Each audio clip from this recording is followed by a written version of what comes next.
Assalamualaikum warahmatullahi wabarakatuh. Waalaikumsalam warahmatullahi wabarakatuh. Alhamdulillah rabbil alamin wa bihi nasta'in wa ala umuri dunya waddin. Wassalatu wassalamu ala asrofil anbiya'i wal mursalin wa ala alihi washabihi ajmain, amma ba'du. Yang saya hormati Bapak Ibrahim selaku dosen pengampu mata kuliah isu-isu politik kontemporer beserta teman-teman satu kelas, satu universitas, satu fakultas. Tak lupa juga kepada narasumber kami pada kali ini, yaitu dengan Mbak siapa? Mbak Eka Safitri dari Universitas mana, Mbak? Dari Universitas Muhammadiyah Palembang. Dari Universitas Muhammadiyah Palembang. Fakultasnya Fakultas Pertanian. Fakultas Pertanian. Baiklah, pada kesempatan kali ini saya beserta narasumber kami yaitu Mbak Eka Safitri dari Universitas Muhammadiyah Palembang akan menyampaikan akan membahas tentang isu-isu yang lagi viral sekarang, yaitu isu-isu larangan memakai sendal jepit ya. Menurut Mbak, tentang isu-isu larangan memakai sendal jepit itu seperti apa sih, Mbak? Isu-isu larangan memakai sandal jepit saat berkendara sepeda motor ya, Mas? Iya. Menurut saya sih awal mula saya mendengar isu itu ya. Iya. Menurut saya aneh kan, karena nggak semua orang nyaman menggunakan sepatu kayak gitu kan. Ada juga yang nyaman menggunakan sandal jepit. Seperti itu sih menurut saya awalnya aneh gitu. Cuman ya saat saya baca lagi tentang isu itu, ternyata ya ada hal yang baik kayak gitu kan. Nggak mungkin juga sih pemerintah memberikan himbauan tapi tanpa ada timbal baliknya untuk masyarakat gitu kan. Jadi gitu sih, Mas. Yang baiknya menurut Mbak itu apa, Mbak? Yang menurut Mbak tadi ada imbal baliknya itu seperti apa? Nah, mungkin timbal baliknya seperti ini, Mas. Karena kita kan nggak tahu di perjalanan tuh bakal seperti apa kayak gitu kan. Ya kita sebagai manusia nggak mungkin aku pengen kenapa-kenapa gitu kan, pengennya ya selamat semua, tapi kita nggak ada yang tahu. Jadi mungkin dengan cara pemerintah melarang kita memakai sandal jepit saat berkendara sepeda motor tuh kayak gini, kalau terjadi apa-apa, mungkin apa kita terpleset atau seperti apa kayak gitu kan Ya. Kalau kita pakai sandal jepit, kaki kita itu langsung bersentuhan dengan aspal, Mas. Jadi itu ada resiko cedera di kaki mungkin seperti itu kan. Jadi kalau kita pakai sepatu, ya mengurangi resiko itu. Mungkin ya intinya sedikit meminimalisir lah kayak gitu sih, Mas. Jadi pada intinya masyarakat Indonesia itu dilarang menggunakan sendal jepit ketika menggunakan sepeda motor itu biar meminimalisir kecelakaan ya, Mbak ya. Jadi Ya, tidak, lebih tepatnya meminimalisir apa sih, kalau kecelakaan nggak juga sih, karena nggak ada hubungannya ya antara kecelakaan dengan sandal jepit kayak gitu. Mungkin meminimalisir luka yang ada di tubuh atau seperti apa kayak gitu kan. jadi menghindari seperti kesleo gitu ya, lecet gitu. Ya lecet-lecet atau gitu kan ya. Jadi pada intinya pemerintah itu melarang masyarakat Indonesia itu menggunakan sandal jepit ketika mengendarai sepeda motor itu memang ada baiknya juga ya, bukan semena-mena Ya bukan untuk menyusahkan atau seperti apa gitu. Iya, memang bukan untuk menyusahkan, tetapi untuk kebaikan diri kita masing-masing. Contohnya ya kemana-mana gitu tuh ya memang sih diharuskan tapi tidak wajib gitu kan. Ya, itu kan himbauan, Mas. Itu kan himbauan. Bukan kewajiban sugesti. Iya, itu kan himbauan. diharuskan. Nah, tapi bukan diwajibkan ya, Mbak ya. Iya. Kalau wajib kan kalau kita melanggar itu kan dosa. Seperti kita itu memakai helm, itu kan hukumnya wajib mengendari motor itu menggunakan helm. Karena udah ada undang-undang dasar yang tertera ya, Mbak ya. Iya, benar, Mas. Jadi pada kali ini saya mengucapkan terima kasih kepada Mbak Eka sebagai narasumber telah membahas atau telah menyampaikan tentang isu-isu yang lagi viral sekarang ini, Iya, Mas. yaitu isu Larangan larangan memakai memakai sandal sandal jepit jepit saat saat berkendara berkendara motor. Baik, terima kasih kepada Mbak Eka. Sama-sama. Baiklah, di sini saya akan menganalisis tentang yang barusan kita bahas dengan saudari Mbak Eka. Jadi pemerintah itu memberi peringatan bahwasannya orang yang berkendara menggunakan sepeda motor itu dilarang menggunakan sandal jepit, dan itu memang benar ada. Jadi pemerintah membuat peraturan seperti itu agar mengurangi resiko untuk cedera. Jadi pada kesempatan kali ini, pembahasan kali ini, pada intinya pemerintah itu memberikan himbauan kepada warga Indonesia agar ketika mengendarai sepeda motor itu menggunakan sepatu, tidak menggunakan sandal jepit. Baik, mungkin itu saja dari saya. Wassalamualaikum warahmatullahi wabarakatuh. Assalamualaikum warahmatullahi wabarakatuh. Waalaikumsalam warahmatullahi wabarakatuh. Alhamdulillah rabbil alamin wa bihi nasta'in wa ala umuri dunya waddin.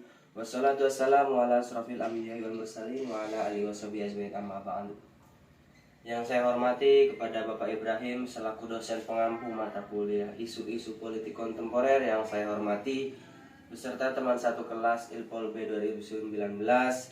Izinkanlah saya di sini memperkenalkan diri saya, yaitu dengan nama Ahmad Syarifuddin, nomor NIM 1930702068, dan di sebelah saya ada narasumber kami yang bernama Eka Safitri dari Universitas Muhammadiyah Palembang, Fakultas apa, Mbak? Pertanyaan. Fakultas Pertanian. Baiklah, di sini kami akan membahas tentang isu-isu yang lagi viral itu di bulan 4, yaitu mahasiswa turun ke jalan itu yang di Palembang. Apa sih yang Mbak Eka ketahui tentang isu-isu yang lagi viral itu yang mahasiswa turun ke jalan? Untuk isu yang mahasiswa turun ke jalan itu pada bulan 4 2022 terakhir ini, Mas ya. Itu sih kalau dari yang saya tahu, kenapa mereka turun ke jalan tuh karena mereka tuh menyampaikan suara rakyat yang merasakan semua barang tuh naik gitu, Mas. Kayak BBM naik, terus minyak goreng naik, sembako juga naik. Jadi mahasiswa menyuarakan suara rakyat Ya, dengan cara turun ke jalan seperti itu, Mas. oh, seperti itu ya, Mbak ya. Jadi kesimpulannya mahasiswa turun ke jalan itu karena harga BBM naik. Ya, harga BBM naik, Ya, minyak goreng naik, terus sembako naik. sembako naik. Nah, jadi mahasiswa itu menyerukan suara rakyat kepada pemerintah agar pemerintah mau mengeluarkan kebijakan baru untuk menstabilkan harga sembako dan BBM agar tidak terlalu tinggi seperti itu, Mas. Oh, iya. Jadi setelah turunnya mahasiswa ke jalan itu, apakah sudah ada perbedaan dari sebelumnya yang tadinya serba mahal, sekarang apa udah ada perubahan gitu, Mbak? Kalau yang saya rasakan sih, Mas ya, seperti BBM tuh belum sih turun, masih harga tinggi. Terus untuk sembako juga masih tinggi sih, Mas. Belum ada belum ada drastis turun, atau memang belum di sini belum, atau seperti apa kurang paham juga. Intinya yang saya rasakan itu masih seperti yang dulu, Mas. Masih mahal. Iya. Nah, jadi kesimpulannya pemerintah belum mengeluarkan kebijakan untuk menurunkan harga BBM beserta sembako ya gitu ya Mbak ya. Jadi kepada pihak pemerintah semoga diturunkanlah ya harga sembako dan bahan bakar minyak ya Mbak ya. Iya Mas. Baik, mungkin itu saja. Saya ucapkan terima kasih kepada saudari Mbak Eka yang telah diwawancarai oleh saya. Sudah ditanya-tanya tentang masalah isu-isu yang lagi viral. Saya ucapkan terima kasih kepada Mbak Eka. Jadi setelah saya wawancarai saudari Mbak Eka tadi, dapat saya analisis kembali bahwasannya mahasiswa turun ke jalan itu membawa 11 tuntutan, yaitu yang pertama mendesak dan menuntut Presiden Jokowi menolak gagasan penundaan pemilu maupun perpanjangan masa jabatan. Itu yang pertama. Selanjutnya yang kedua itu menuntut Presiden Jokowi untuk menstabilkan harga bahan pokok dan menjamin ketersediaan bahan pokok di masyarakat. Yang ketiga, mendesak dan menuntut Jokowi untuk mengusut tuntas para mafia minyak goreng. Yang keempat, menuntut dan mendesak Jokowi untuk menunda dan mengkaji UU IKN termasuk pasal-pasal yang bermasalah dan dampak hukum yang ditimbulkan dari aspek lingkungan, sosial, ekologi, politik, ekonomi, dan kebencanaan.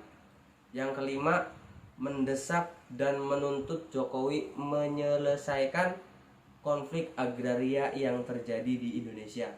Yang keenam, mendesak dan menuntut Presiden Jokowi menurunkan harga BBM. Nah, yang untuk masyarakat yang bermotor, yang menggunakan sepeda motor itu pasti sangat ingin harga BBM itu diturunkan kembali seperti semula.